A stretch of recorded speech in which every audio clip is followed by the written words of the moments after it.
the Royal Bank of Scotland to the tune of £65 billion just in terms of direct investment and hundreds of billions of pounds in loans and guarantees.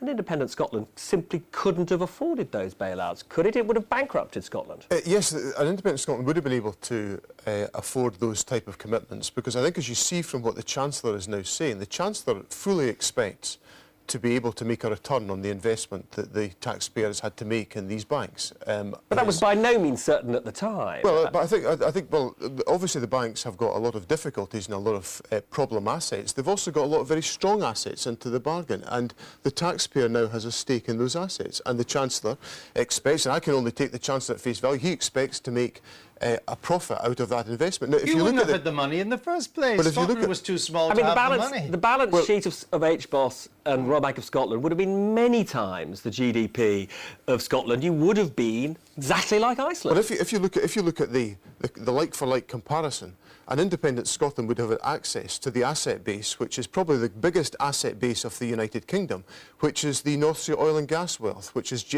estimated to be worth about £1 trillion. That's the oil that's running out, is it? Well, but it's still £1 trillion, Andrew. And the great kind of myth about oil and gas, we were told in the 1970s it would never last. And of course, it's been bankrolling all this crowd for the last 40 years. And the Scottish Parliament. And the key thing that we've got to judge about is, would that asset value have been able to anchor the type of bailout that was required? And I think it would have been. And of course, we'll see the proof of the pudding will be in the eating when the sale of Royal Bank of Scotland and HBOS and Lloyd's shares actually generates a return to the UK taxpayer.